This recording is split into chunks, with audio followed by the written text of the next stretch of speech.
Salut à tous, ravi de vous retrouver pour ce quatrième numéro de Belles Lettres et nous allons nous excuser parce que nous allons faire une petite dérogation à la règle.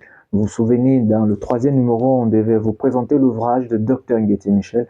Eh bien, nous nous sommes souvenus qu'il y a un ouvrage que nous avons lu et que nous n'avons pas présenté. Nous en excusons et nous commençons justement avec cet ouvrage.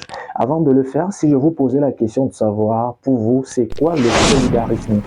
Le temps pour vous de nous laisser certainement en commentaire la définition de solidarisme qui est le titre en gras dans l'ouvrage que nous vous présentons aujourd'hui dans notre quatrième sortie intitulée alors le solidarisme, une solution intégrée aux problèmes du développement économique.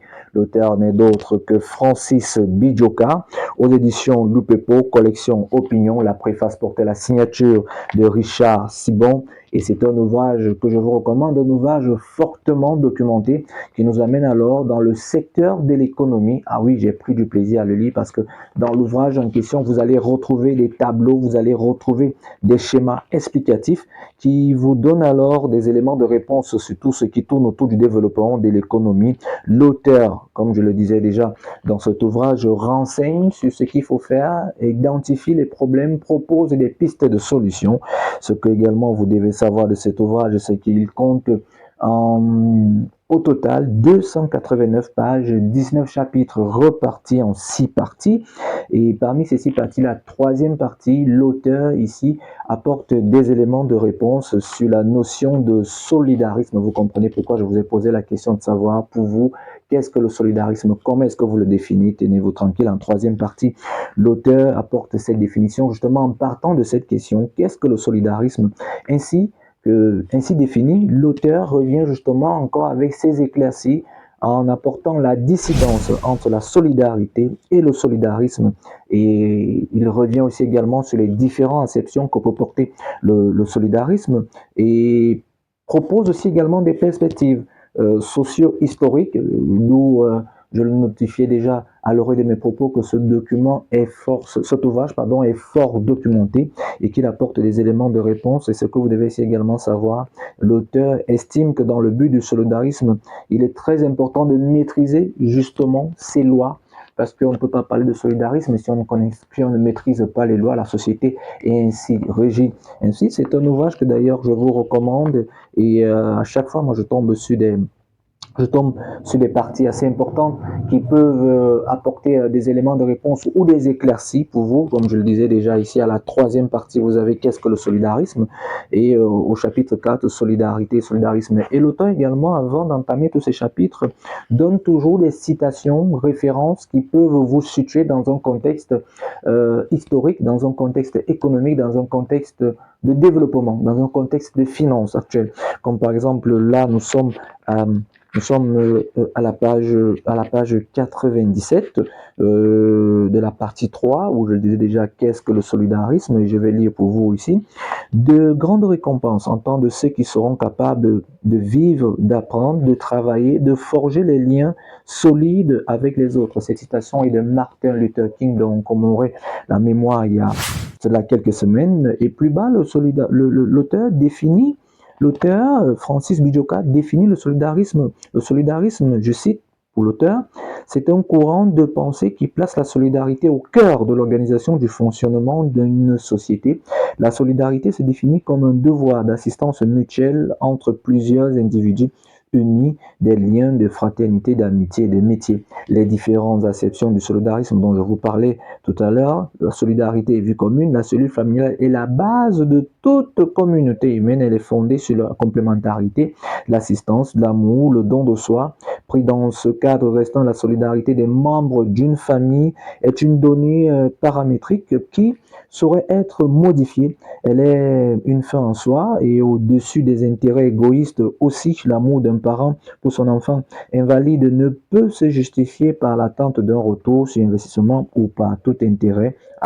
Dans cette partie, la vie communautaire se développe, c'est à retrouver justement dans la page 97. Je ne vais pas spoiler le livre pour vous aussi, mais je vous le recommande fortement, je le disais déjà, et ce que vous devez savoir de l'auteur, sachez que, oui, le voilà en image, j'ai cité le nom, certains d'entre vous vont se retrouver.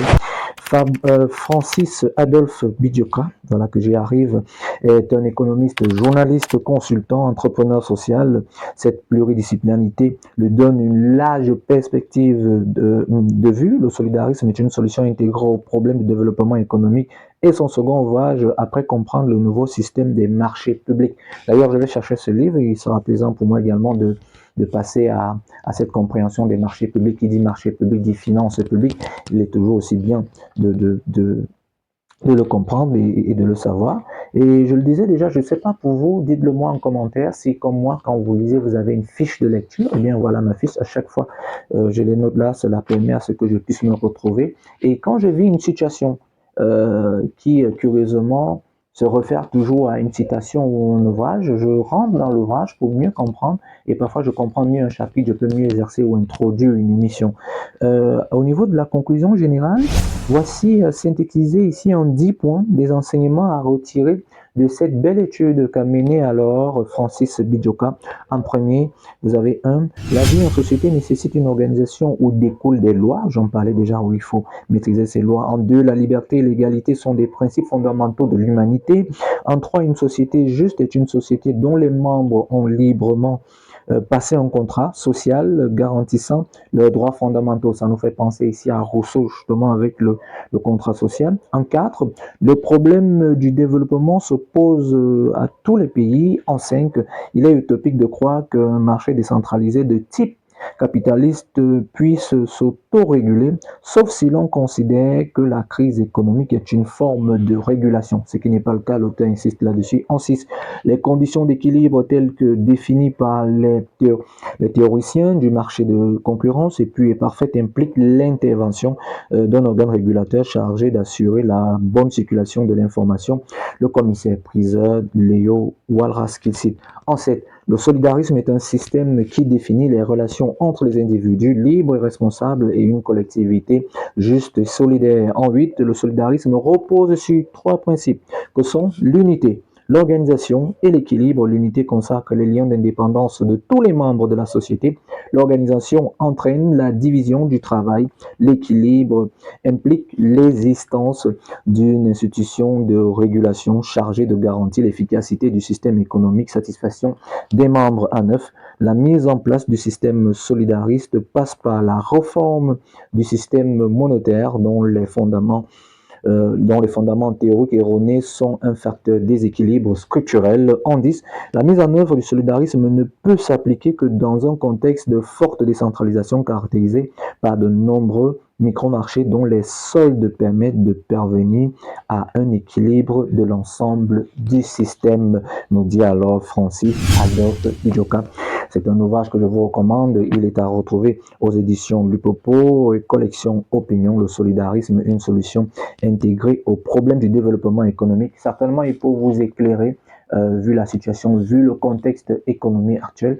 Et en lisant quelques pages de ce chapitre, j'ai pu comprendre la crise économique, parce que chaque fois nos parents en parlaient, il y a eu la crise économique, il y a eu une baisse des salaires, et ça vous fait comprendre un parallèle avec ce qui se passe dans le domaine de l'économie. D'ailleurs, je le recommande à tous les journalistes qui excellent dans ce domaine, celui de l'économie. Et parlons de l'économie, cela tombe bien, un événement nous attend dans pratiquement 78 jours. Ce sera l'économie Summit, l'économie Business Summit porté par le groupe l'économie Média Group et Télé. Ce sera en France le 1er juillet. Vous pouvez d'ailleurs vous rendre sur les différents comptes sociaux de l'économie pour avoir plus d'informations. Et sachez que vous devez tout simplement vous inscrire, vous inscrire et être à ce rendez-vous qui va réunir les acteurs de la finance, du développement et de l'économie. D'ici à là, portez-vous bien, vous connaissez déjà la formule, prenez soin de vous et prenez soin des autres. Et on se retrouve